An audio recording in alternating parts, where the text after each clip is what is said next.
लद्दाख में एलएसी पर तनाव के बीच भारतीय सेना चीन की हर चुनौती से निपटने के लिए तैयार। फॉरवर्ड पोस्ट पर सर्दियों के लिए सैन्य साजो सामान की पूरी खेप पहुंची। चीन से तनाव के बीच आज शाम बुलाई गई सभी दलों की बैठक। रक्षा मंत्री राजनाथ सिंह रखेंगे सरकार के उठाए गए कदमों की जानकारी। फिल्म इंडस्ट्रीज में ड्रग्स कनेक्शन के मुद्दे पर कंगना रनौत का जया बच्चन पर फिर सीधा हमला। कहा, नारी प्रधान फिल्मों से अपनी थाली खुद सजाई। विवाद बढ़ने के बाद जया के घर की सुरक्षा को बढ़ाया गया। सुशांत के बैंक अकाउंट से रिया के खाते में ट्रांसफर हुए थे 50 लाख रुपए। ऑडिट में सामने आई अहम जानकारी। कृषि से जुड़े 3 बिल लोकसभा में पेश होने के बाद सरकार के बचाव में उतरे बीजेपी अध्यक्ष जेपी नड्डा। बोले, नए कानून से बदलेगी किसानों की किस्मत। कांग्रेस पर लगाया राजनीति करने का आरोप। राजस्थान के कोटा जिले में हादसा। दर्शन करने जा रहे श्रद्धालुओं की नाव चंबल नदी में पलटी, 14 की मौत, कई लापता। देश में कोरोना का आंकड़ा 50 लाख के पार। पिछले 24 घंटे में अब तक की सबसे ज्यादा 1290 मौत, 90,123 नए मरीज। और इस वक्त की बहुत बड़ी खबर, एलएसी पर चीन की उकसाने वाली हरकतों के बीच आज शाम सरकार ने सभी दलों की बैठक बुलाई है। चीन पर होने वाली सभी दलों की बैठक में रक्षा मंत्री राजनाथ सिंह चीन विवाद पर सरकार की तरफ से उठाए गए कदमों की जानकारी विपक्ष को देंगे। इससे पहले कल रक्षा मंत्री ने लोकसभा में भी चीन पर बयान दिया था और अब ये जानकारी कि सभी दलों की एक बैठक बुलाई गई है, यानी सर्वदलीय बैठक बुलाई गई है, जिसमें रक्षा मंत्री राजनाथ सिंह की तरफ से जो अभी तक कदम उठाए गए हैं चीन के खिलाफ, सीमा विवाद को लेकर, जो सीमा पर विवाद जो है उसको लेकर जो तमाम तैयारियां की जा रही हैं, उसको लेकर यह जानकारी दरअसल सभी दलों के साथ साझा की जाएगी और इसीलिए यह सर्वदलीय बैठक बुलाई गई है। आज शाम को रक्षा मंत्री राजनाथ सिंह की तरफ से सभी दलों को इस बारे में बताया जाएगा कि अभी तक सरकार ने चीन विवाद पर क्या क्या कदम उठाए हैं। तो यह बेहद अहम जानकारी मिल रही है, बेहद महत्वपूर्ण खबर यह कि रक्षा मंत्री राजनाथ सिंह चीन विवाद पर सरकार की तरफ से उठाए गए कदमों की जानकारी आज विपक्ष को देंगे। इससे पहले आपको यह भी बता दें कि कल रक्षा मंत्री ने लोकसभा में भी चीन पर बयान दिया था और यह कहा था कि मैं पूरे संसद को यह आश्वस्त करना चाहता हूं, यह भरोसा दिलाना चाहता हूं कि हम एलएसी पर किसी भी स्थिति से निपटने के लिए पूरी तरीके से तैयार हैं। भारतीय सेना पूरी तरीके से तैयार है, मुस्तैदी से डटी हुई है। इस सब के बीच अब यह सर्वदलीय बैठक जो आज शाम को होने जा रही है, सर्वदलीय बैठक में रक्षा मंत्री राजनाथ सिंह सभी दलों को इस बात की जानकारी देंगे कि चीन के साथ जो विवाद चल रहा है उस पर सरकार ने अभी तक क्या क्या कदम उठाए हैं। तो यह सर्वदलीय बैठक होने जा रही है। विपक्ष को बताया जाएगा कि अभी तक सरकार की तैयारी क्या है, क्योंकि लगातार विपक्ष की तरफ से इसको लेकर सवाल खड़े किए जाते रहे हैं। कल जब संसद में, लोकसभा में रक्षा मंत्री राजनाथ सिंह ने बयान दिया था और यह जानकारी दी थी, यह कहा था कि हम पूरी तरीके से तैयार हैं, भारतीय सेना पूरी तरीके से तैयार है। तो इस सब के बीच अब विपक्ष को बताया जाएगा, सर्वदलीय बैठक बुलाई गई जिसमें विपक्ष भी शामिल होगा और जानकारी दी जाएगी सभी कदमों के बारे में। न्यूज रूम से हमारे सहयोगी अमिताभ सिन्हा हमारे साथ हैं और लेह से हमारे साथ अनुराग है। लेकिन अमिताभ जी, सबसे पहले आपके पास आते हुए, आज सर्वदलीय बैठक जो होने जा रही है कितनी महत्वपूर्ण, कल संसद में बयान रक्षा मंत्री की तरफ से और आज सभी दलों को भरोसे मिलेंगे। कल राजनाथ सिंह ने, रक्षा मंत्री ने लोकसभा में अपना एक सुमोटो स्पीच भी दिया था चाइना के ऊपर और ये बात उठी थी, तब कांग्रेस का बहिष्कार हुआ था, कांग्रेस वॉकआउट किया था सदन से। इसके बाद ये बात उठी थी कि तमाम विपक्षी दलों को सरकार अपनी तरफ से ब्रीफ करेगी और उनका विश्वास जीतेगी कि भारत ने चीन के साथ क्या क्या कदम उठाए। तो आज जो सर्वदलीय बैठक बुलाई गई है 5 बजे पार्लियामेंट हाउस एनेक्सी में, उसकी अध्यक्षता राजनाथ सिंह रक्षा मंत्री ही कर रहे हैं। उप नेता हैं वो लोकसभा में सरकार के, और इसमें उन्होंने तमाम जो बिल के प्रेफरेंसेस वो तो चर्चा होगी, लेकिन जो चीन के ऊपर सरकार का रुख है वो भी राजनाथ सिंह तमाम विपक्षी दल के नेताओं को के साथ बात करेंगे। इसमें संसदीय कार्य मंत्री प्रहलाद जोशी भी मौजूद होंगे। तो एक मुद्दा इस बैठक का चीन का मुद्दा भी होने वाला है।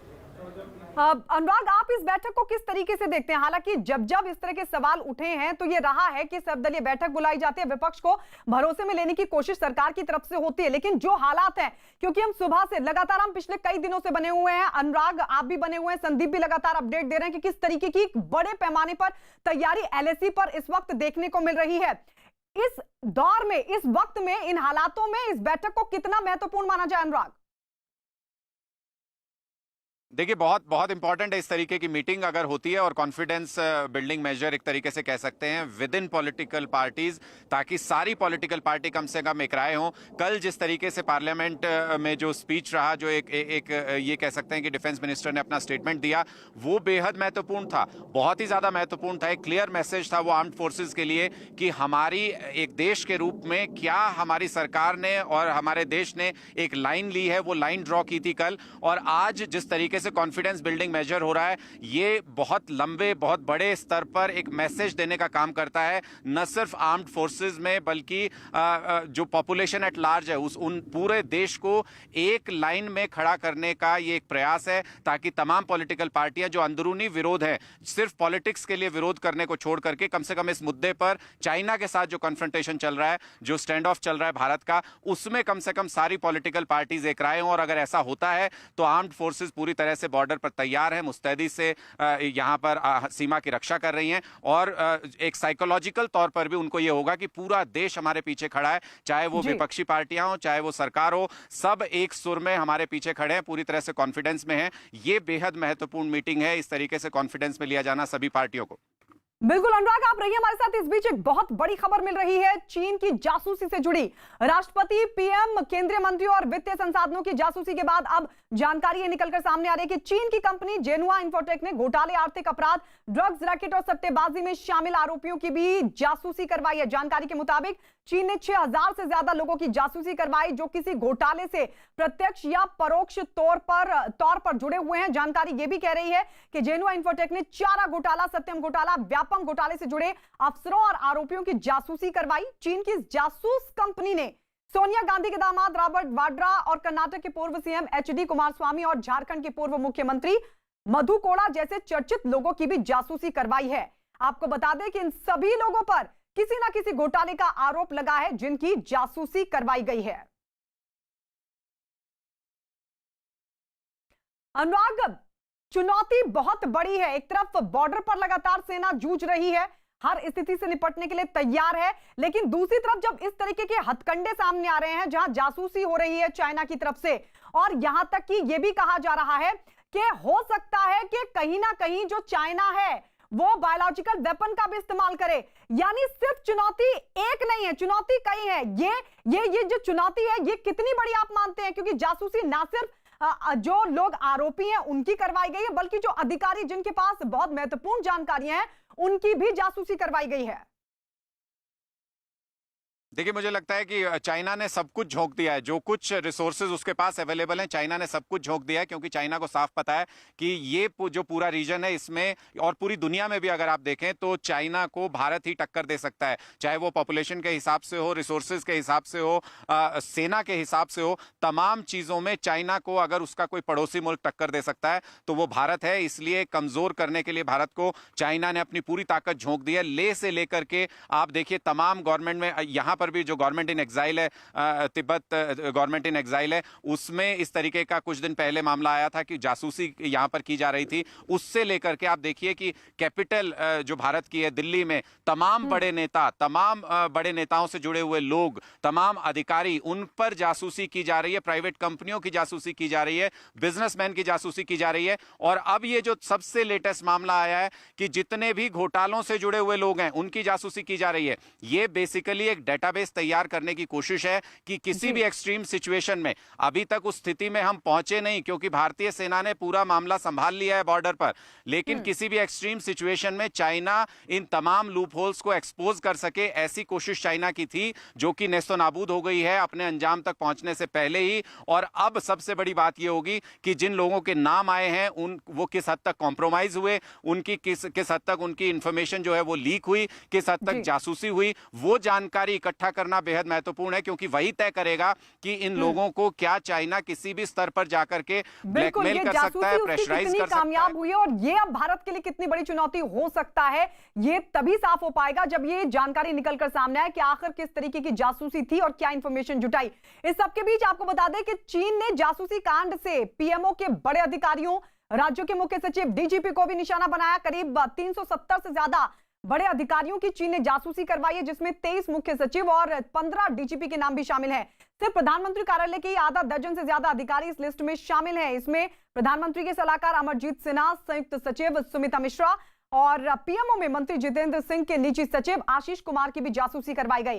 पेट्रोलियम मंत्रालय में आर्थिक सलाहकार राजेश अग्रवाल और स्वास्थ्य मंत्रालय में आर्थिक सलाहकार धर्मेंद्र गंगवार के नाम भी इसमें शामिल हैं। सीबीसी में अतिरिक्त सचिव अर्चना वर्मा, गृह राज्य मंत्री जी किशन रेड्डी के निजी सचिव टी श्रीकांत के बारे में भी जुटाई गई जानकारी। यूपी के अतिरिक्त मुख्य सचिव अवनीश अवस्थी, दक्षिण कश्मीर के डीआईजी अतुल गोयल और कई पूर्व अधिकारियों के नाम भी इस सूची में शामिल हैं। और इस बीच एक बड़ी खबर आपको बता दें, चीन की शातिर चालबाजी से जुड़ी है बहुत बड़ी खबर। जानकारी है कि चीन पीओके में अपनी फौजी अड्डा बना रहा है और इसका सीधा सा मतलब यह है कि चीन और पाकिस्तान ने भारत के खिलाफ बड़ा मोर्चा बनाने की तैयारी शुरू कर दी है। चीन अब तक पाकिस्तान में तरक्की के लिए इकोनॉमिक कॉरिडोर बनाने का दावा करता था, लेकिन अब उसने सीपीईसी की आड़ में पीओके के गिलगित में मिलिट्री बेस बनाना शुरू कर दिया है। चीन और पाकिस्तानी फौजों के इस मिलीभगत से सीपीईसी अब इकोनॉमिक कॉरिडोर की बजाय चीन का फौजी कॉरिडोर बनता जा रहा है।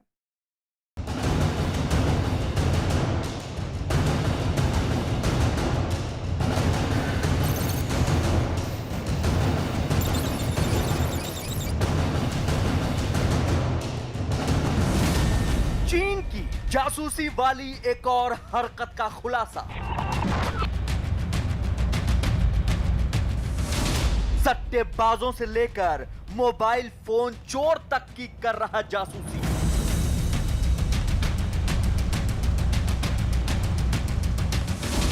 चीन की हाइब्रिड वॉरफेयर पर बड़ा खुलासा।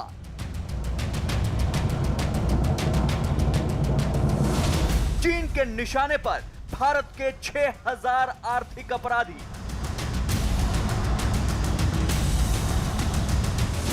चीन की निगरानी लिस्ट में झपटमार से लेकर ड्रग तस्कर तक।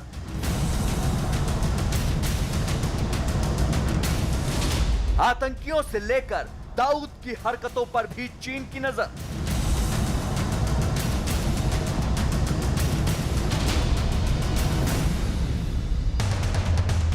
दुनिया की सबसे बड़ी आबादी वाले देश चीन की काली करतूतों से हर रोज नकाब हट रहा है और हर दिन हो रहे खुलासे से यह भी साफ हो रहा है कि चीन के राष्ट्रपति शी जिनपिंग और उनकी कम्युनिस्ट पार्टी किस तरह भारत से डरी हुई है। चीन के डर का अंदाजा इस बात से लगाया जा सकता है कि उसकी कंपनियां भारत में चोर उचक्कों से लेकर आतंकियों तक की निगरानी में जुटी हुई हैं और जासूसी के इस काम में सबसे ज्यादा बढ़ चढ़कर लगी थी जिन्हुआ डेटा इंफॉर्मेशन टेक्नोलॉजी कंपनी। जिन्हुआ ने चीन सरकार और कम्युनिस्ट पार्टी के साथ मिलकर ओवरसीज का इंफॉर्मेशन डेटाबेस बनाया था। इसमें गलियों के मामूली चोर, सड़कों के झपटमार गुंडे बदमाश, दाऊद जैसे आतंकवादी, भ्रष्टाचार के बड़े आरोपी, सोने के तस्कर, आईपीएल के सट्टेबाज, ड्रग स्मगलर और घोटालों के आरोपी नेताओं के नाम भी शामिल हैं। चीन ने अपनी सॉफ्टवेयर और इलेक्ट्रॉनिक कंपनियों के जरिए ऐसा जाल बुन रखा था जिसमें वो भारत में होने वाली हर हलचल पर नजर रखने की साजिश रच रहा था। चीन ने की इंडिविजुअल डेटाबेस तैयार किया हुआ था जिससे भारत के तमाम बड़े राजनेताओं, तमाम पॉलिटिकल पार्टियों, तमाम बिजनेसमैन और बड़े अधिकारियों पर चीन सीधी नजर रख सके, उनके बारे में तमाम जानकारियां चीन को मिल सके। इस डेटा बैंक से निकली नई लिस्ट के मुताबिक चीन ने भ्रष्टाचार के आरोपियों पर भी नजर बना रखी थी, जिसमें टैक्स चोरी के आरोपी सत्यम ग्रुप के chairman Ramalinga Raju, money laundering के आरोपी झारखंड के पूर्व सीएम मधु कोड़ा, जमीन घोटाले के आरोपी कर्नाटक के पूर्व सीएम एचडी कुमारस्वामी का नाम शामिल है। लेकिन चीन की जासूसी के डेटा बैंक की ताजा लिस्ट में सबसे चौंकाने वाला नाम है कांग्रेस की कार्यकारी अध्यक्ष सोनिया गांधी के दामाद और प्रियंका गांधी के पति रॉबर्ट वाड्रा का। रॉबर्ट वाड्रा पर चीन की कंपनी ने पैनी नजर बनाने का इंतजाम कर रखा था। प्रवर्तन निदेशालय यानी ईडी रॉबर्ट वाड्रा की कंपनी स्काईलाइट हॉस्पिटैलिटी के लेन देन की जांच कर रहा है। रॉबर्ट वाड्रा के करीबियों पर जमीन की खरीद फरोख्त के कई मामलों की जांच चल रही है और ऐसे में चीन का रॉबर्ट वाड्रा की निगरानी रखना काफी अहम हो जाता है। चीन ने भारत में आर्थिक अपराधों और बड़े घोटालों पर नजर रखने का ऐसा इंतजाम किया था कि उसकी नजर से कुछ भी ना बच पाए। यहां तक कि चीन की कारगुजारियों को देखने के बावजूद हैरत की बात यह है कि उसने अगुस्ता वेस्टलैंड घूसकांड से लेकर बिहार और झारखंड में हुए चारा घोटाले और मध्य प्रदेश में नौकरियों के लिए हुए व्यापक घोटाले और उसके आरोपियों पर भी नजर बना रखी थी। चीन की जासूसी कंपनी की लिस्ट में हर साल होने वाली T20 क्रिकेट की इंडियन प्रीमियर लीग का भी जिक्र है। हालांकि चीन में बिल्कुल भी क्रिकेट नहीं खेला जाता, तो ऐसे में सवाल उठता है कि आईपीएल में चीन की इतनी दिलचस्पी क्यों है। खबर है कि आईपीएल की भी चीन ने की जासूसी। स्पॉट फिक्सिंग के आरोपियों पर चीन की नजर। चीन ने 40 सट्टेबाजों की भी निगरानी की। चीन की कंपनी है आईपीएल की प्रायोजक। चीन मामलों से जुड़े जानकारों का मानना है कि चीन की कंपनी वीवो ने 2000 करोड़ से ज्यादा की रकम खर्च कर आईपीएल की टाइटल स्पॉन्सरशिप खरीदी थी। लेकिन चीन किस वजह से आईपीएल की ऐसी जासूसी कर रहा है, यह अभी भी जांच का मुद्दा है।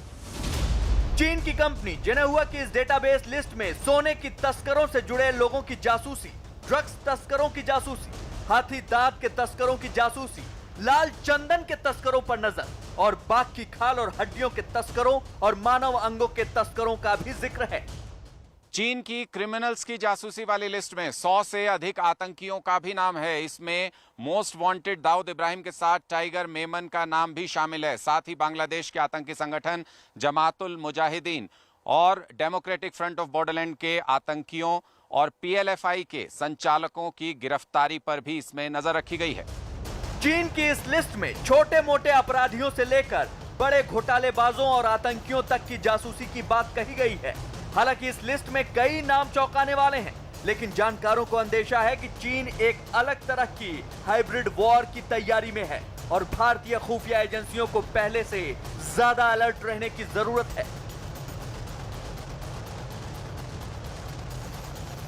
तो चीन पीओके में अपना फौजी अड्डा बना रहा है। आपको एक बार फिर से बता दें कि चीन और पाकिस्तान ने भारत के खिलाफ बड़ा मोर्चा बनाने की तैयारी शुरू कर दी है। चीन अब तक पाकिस्तान में तरक्की के लिए इकोनॉमिक कॉरिडोर बनाने का दावा करता था, लेकिन अब उसने सीपीईसी की आड़ में पीओके के गिलगित में मिलिट्री बेस बनाना शुरू कर दिया है। आइए आपको ये रिपोर्ट दिखाते हैं।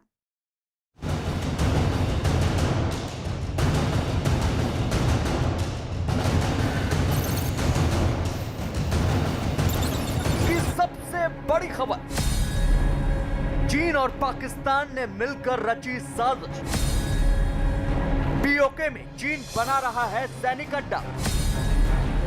पीओके में सड़क बनाने के नाम पर पीएलए का बेस। लद्दाख में पिटने के बाद पीओके पहुंचे चीनी सैनिक।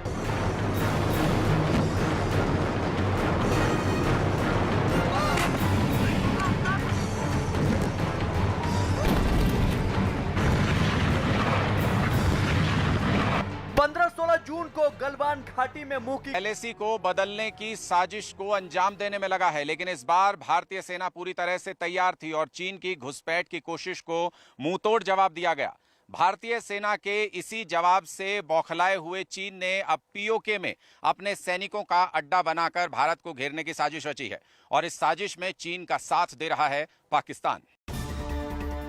चीन के राष्ट्रपति शी जिनपिंग को अच्छी तरह से अंदाजा है कि ऊंचे पहाड़ों पर जंग लड़ने में भारतीय जवानों की कोई सानी नहीं है। भारत ने पिछले कई साल से सियाचिन और करगिल जैसे ऊंची पहाड़ियों पर लंबी जंग लड़ने के लिए खुद को तैयार कर रखा है और उन ऊंचाइयों पर न तो चीन के जवान आसानी से पहुंच पाएंगे और न तो उनके टैंक और तोपे वहां तक निशाना साध पाएंगी। इसलिए चीन बुरी तरह डरा हुआ है क्योंकि उसे आशंका सता रही है कि अगर भारत सरकार ने पीओके और अक्साई चिन वापस लेने के लिए कार्रवाई शुरू कर दी तो वो क्या करेगा। ऐसा इसलिए भी है क्योंकि पिछले साल गृह मंत्री अमित शाह ने संसद में बयान देकर बदलते भारत के तेवरों की एक झलक दिखा दी थी।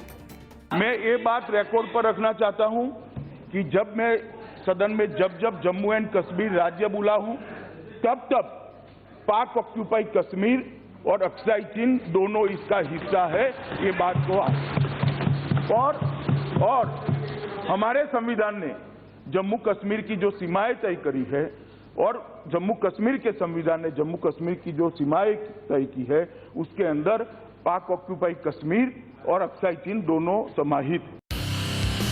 गृह मंत्री के इस बयान को भारत की सेनाओं ने अपने दिल में बिठा लिया है और अपने शातिर पड़ोसियों पाकिस्तान और चीन से मुकाबले के लिए खुद को तैयार कर रखा है।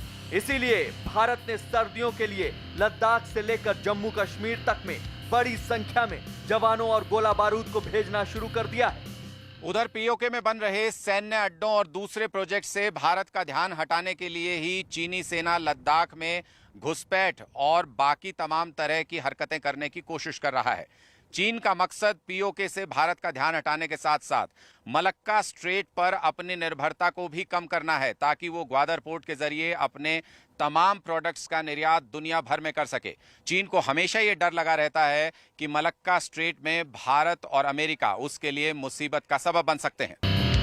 चीन की ये दादागिरी भले ही पीओके में पाकिस्तान पर काम कर गई हो, लेकिन भारत चीन की चालबाजियों का जवाब देने के लिए पूरी तरह तैयार है। खुफिया रिपोर्ट से मिली जानकारी के मुताबिक पीओके में चीन के सैनिक अड्डा बनाने की कोशिशों का पर्दाफाश हो गया है और साथ ही डर के साए में जी रहे चीन के नेताओं के चेहरे से भी पर्दा उठ गया है, जिन्हें पता चल गया है कि भारत से मुकाबला करना अब आसान नहीं है। और चीन से निपटने के लिए भारत की एक और तैयारी के बारे में आइए आपको एक महत्वपूर्ण जानकारी दे दें कि सीमा पर चीन की गंदी चालों से निपटने के लिए अब रेलवे ने भी कमर कस ली है। चीन की हरकतों को देखते हुए रेलवे ने सिक्किम तक रेल लाइन बनाने का जो काम है वो तेज कर दिया। तमाम चुनौतियों के बाद भी इस रेल लाइन को मार्च 2023 में पूरा करने का लक्ष्य रखा गया है। ये रेलवे लाइन पश्चिम बंगाल के सेवक से सिक्किम के रांगपो तक बनाई जा रही है।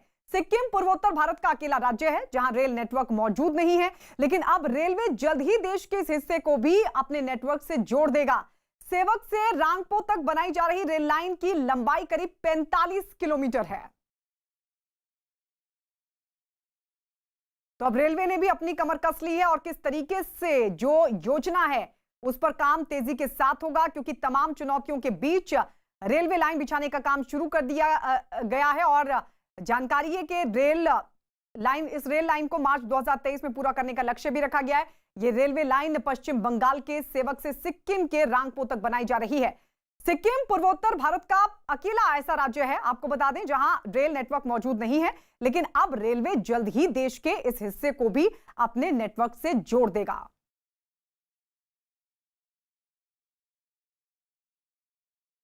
एलएसी पर चीन गोला बारूद बरसाकर भारत को अपने शक्ति प्रदर्शन से डराने का ख्वाब देख रहा था, लेकिन भारत ने उसे अब ऐसा जवाब दिया है कि उसके सभी मंसूबों पर पानी फिर गया। चीन एलएसी पर फिर एक साजिश रचता नजर आया, लेकिन इस बार भारत ने उसकी साजिश का जवाब देने के लिए अपने जाबाज जवानों के साथ साथ सैन्य साजो सामान की पूरी खेप पहुंचा दी है सीमा पर।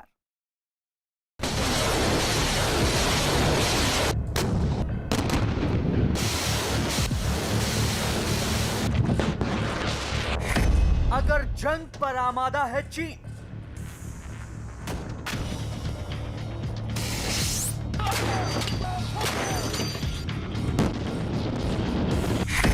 तो जवाब देने के लिए तैयार है भारत। इस वक्त हम लोग एक ऐसे फॉरवर्ड एयरबेस पे है जहां पे आप देख सकते हैं कि सामने एक एयरक्राफ्ट C-17 ग्लोब मास्टर जो है वो अभी लैंड कर रहा है। चीन गुपचुप ढंग से कर रहा है जंग की तैयारी।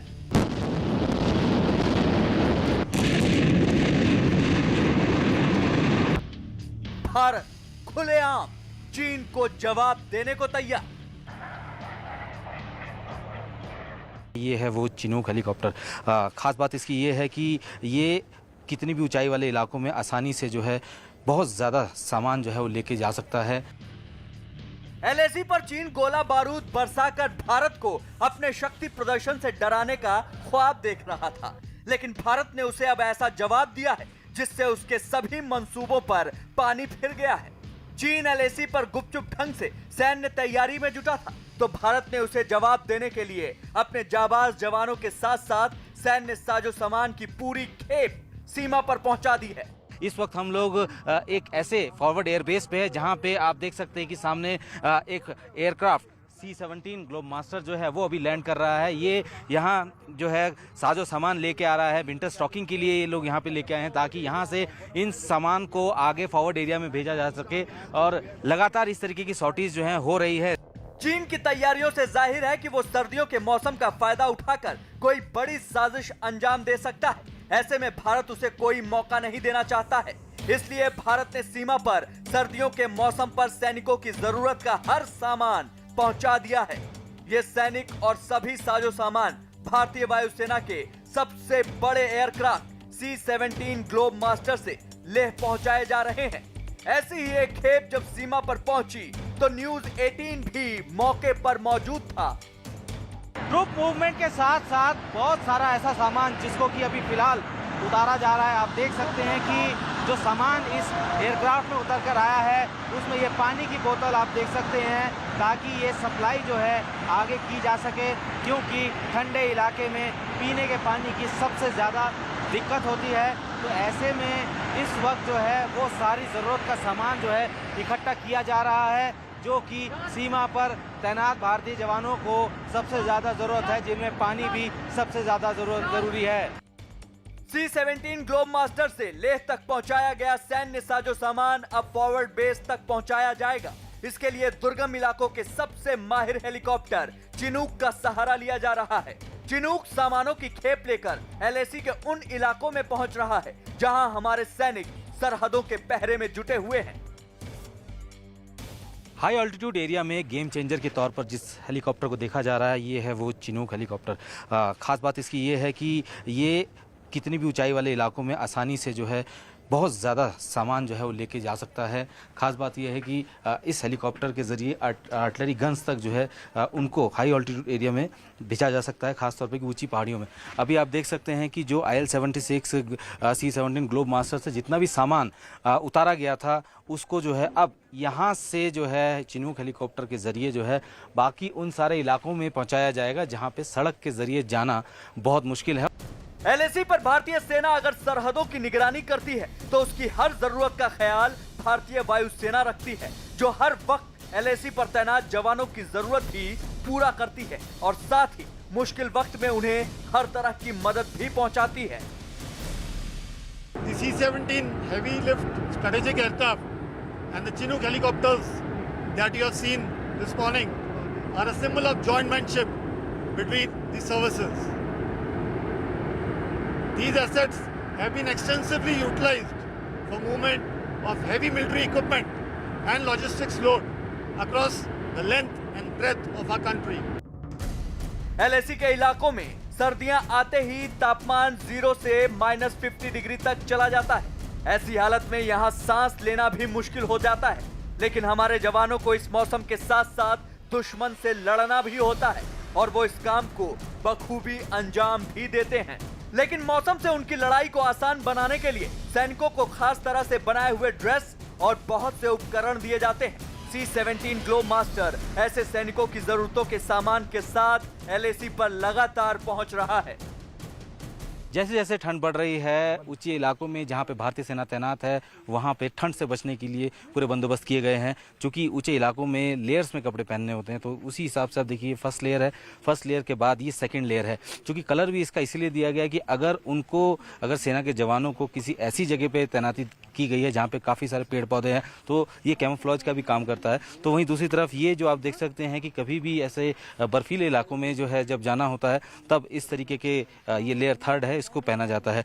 टोपियाँ भी हैं यहाँ पे और इसकी पूरी कीमत अगर हम लोग बात करें, यहाँ ट्राउज़र्स हैं और यहाँ शूज़ हैं। ये सबसे इम्पॉर्टेंट ये है कि बर्फ़ वाले इलाकों में इन जूतों के बिना चलना जो है बहुत मुश्किल होता है और इसीलिए जो है विशेष तौर पर ये जूते हैं। और आप देख सकते हैं कि ग्लव्स, क्योंकि ऊंचे इलाके में जब भी बहुत स्नो होती है और स्नो होने के बाद जब रिफ्लेक्शन आता है स्नो का तो इन ही गॉगल्स की ज़रूरत होती है, नहीं तो आंखें खराब हो सकती है। -50 डिग्री के तापमान में हमारे जवान कैसे रहेंगे और वो सीमा पर आए दिन आने वाले बर्फीले तूफानों का कैसे मुकाबला करेंगे, इसके लिए भी विशेष इंतजाम किया गया है। सरकार ने LAC पर तैनात जवानों के लिए खास तरह के टेंट भेजे हैं जिसमें सैनिक कड़ाके की ठंड में खुद को गर्म रख सकते हैं और दुश्मन का मुकाबला करने के लिए हर वक्त तैयार रह सकते हैं।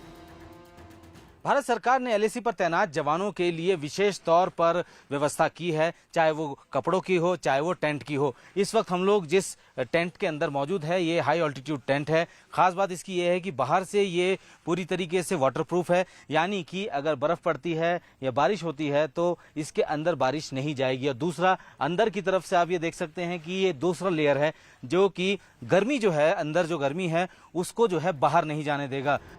इस टेंट को गर्म रखने के लिए इसमें विशेष हीटर लगाए गए हैं। साथ ही टेंट में कई ऐसे उपकरण लगे हैं ताकि बाहर के तापमान का असर अंदर कम से कम हो। एलएसी पर इस तरह सैनिकों के लिए अब तक इतना सामान जमा किया जा चुका है कि अगर अगले 1 साल तक किसी भी वजह से कोई सप्लाई नहीं हो पाती है तो भी यहाँ मौजूद सैनिक आसानी से चीन का जवाब दे सकते हैं। लद्दाख जैसी जगह में operational logistics fire and fury core के लिए बहुत मायना रखता है और पिछले 20 साल में हम इसको मास्टर कर चुके हैं। चीन ने 1962 में सर्दियों का फायदा उठाकर ही भारत पर हमला बोला था, लेकिन अब भारत ने सर्दियां आने से पहले ही इतनी तैयारी कर ली है कि चीन भारत पर हमला करने की हिम्मत भी नहीं कर सकता। और अगर वो कोई गलती करता है तो उसे वही सबक मिलेगा जो गलवान और पैंगोंग में हमारे सैनिकों ने उसे सिखाया था। लद्दाख में एलएसी पर तनाव के बीच भारतीय सेना चीन की हर चुनौती से निपटने के लिए पूरी तरह तैयार। फॉरवर्ड पोस्ट पर सर्दियों के लिए सैन्य साजो सामान की पूरी खेप पहुंची। फिल्म इंडस्ट्री में ड्रग्स कनेक्शन के मुद्दे पर कंगना रनौत का जया बच्चन पर फिर सीधा हमला। कहा नारी प्रधान फिल्में से अपनी थाली खुद सजाई। विवाद बढ़ने के बाद जया के घर की सुरक्षा को बढ़ाया गया। सुशांत के बैंक अकाउंट से रिया के खाते में ट्रांसफर हुए थे 50 लाख रुपए। ऑडिट में सामने आई अहम जानकारी। कृषि से जुड़े 3 बिल लोकसभा में पेश होने के बाद सरकार के बचाव में उतरे बीजेपी अध्यक्ष जेपी नड्डा बोले नए कानून से बदलेगी किसानों की किस्मत। कांग्रेस पर लगाया राजनीति करने का आरोप। राजस्थान के कोटा जिले में हादसा। दर्शन करने जा रहे श्रद्धालुओं की नाव चंबल नदी में पलटी। 14 लोगों की मौत, कई लापता। देश में कोरोना का आंकड़ा 50 लाख के पार। पिछले 24 घंटे में अब तक की सबसे ज्यादा 1290 मौत, 90,123 नए मामले सामने आए। सुशांत ड्रग्स मामले में श्रुति मोदी के वकील ने बड़ा आरोप लगाया है। श्रुति मोदी के वकील के मुताबिक सुशांत के घर होने वाली पार्टियों में सुशांत की एक बहन भी शामिल होती थी। हालांकि उन्होंने किसी का नाम नहीं लिया, लेकिन दावा किया कि इसी वजह से एनसीबी ने सुशांत की बहन को पूछताछ के लिए बुलाया है। जिस तरह से आपने पहले भी कहा था कि सुशांत की बहनों का रोल भी सस्पेक्टेड है, और इसी में जो एनसीबी सूत्रों से जानकारी मिली है कि उनकी एक बहन और जीजा से भी इस मामले में पुलिस से जो एनसीबी है वो पूछताछ कर सकती है। देखिए, ऐसा है कि जब इतना बड़ा रैकेट खुला है तो डेफिनेटली सीबीआई हो चाहे एनसीबी हो, वो हर एंगल से इसकी जो है जांच करेगी। और मैंने ये कहा है डेफिनेटली कि उनकी एक बहन जो है वो भी साथ में जो है पार्टीज में रात को होती थी वहाँ पे, और वो भी धूम्रपान, ड्रिंक्स, इन सब चीज़ों में इन्वॉल्व थी, और हो सकता है वो ड्रग्स में भी इन्वॉल्व हो। प्रियंका नाम मैं नहीं कहना चाहूँगा, परंतु डेफिनेटली थी। सुशांत केस में रिया चक्रवर्ती और श्रुति मोदी के बीच बड़ा कनेक्शन सामने आया है। सूत्रों के मुताबिक रिया चक्रवर्ती और श्रुति मोदी बचपन की दोस्त हैं और रिया ने ही श्रुति मोदी को सुशांत का मैनेजर बनाया था। सूत्रों के मुताबिक यह भी जानकारी मिली है कि सुशांत के घर नौकरी छोड़ने के बाद भी श्रुति लगातार रिया और कई ड्रग्स डीलर के संपर्क में थी। सूत्रों ने यह भी जानकारी दी है कि सुशांत के जिस 15 करोड़ के गायब होने का आरोप सुशांत का परिवार लगा रहा है, वो रकम श्रुति मोदी के पिता की कंपनी में निवेश होने के सबूत मिले हैं। श्रुति मोदी के वकील अशोक सारावगी ने यह भी कहा है कि दोनों एक दूसरे को कोलकाता से जानती हैं। सर, कलकत्ता कनेक्शन क्या है? उनका कोई कलकत्ता कनेक्शन नहीं है। हद में हद बीच में कुछ ऐसी बात आई थी जो सीबीआई ने पूरी इंक्वायरी कर ली कि दोनों जो है कलकत्ता से बिलोंग करती है। श्रुति का जन्म भी कलकत्ता में हुआ था और कुछ वक्त के लिए जो है उन्होंने अपना बचपन कलकत्ता में बिताया था, और उसके बाद उनका परिवार बॉम्बे शिफ्ट हो गया था। इसके अलावा और कुछ भी नहीं है। महत्वपूर्ण चीज ये भी कि जो सूत्रों से जानकारी मिल रही है कि जो रिया चक्रवर्ती हैं उन्होंने ही श्रुति मोदी को सुशांत का मैनेजर बनवाया था, अपॉइंटमेंट भी उन्होंने ही किया था। आपके पास कोई जानकारी, श्रुति मोदी ने कोई जानकारी दी है? नहीं, देखिए, उनका अपॉइंटमेंट जो है उनके वकील ने किया था। अपॉइंटमेंट लेटर जो है वकील के द्वारा इशू किया गया था। तो अब वो रिया के इंस्ट्रक्शन से किया गया था या सुशांत के इंस्ट्रक्शन से किया गया था? क्योंकि मुझे जो कहा गया है वो ये है कि सुशांत के इंस्ट्रक्शन से ही किया गया था।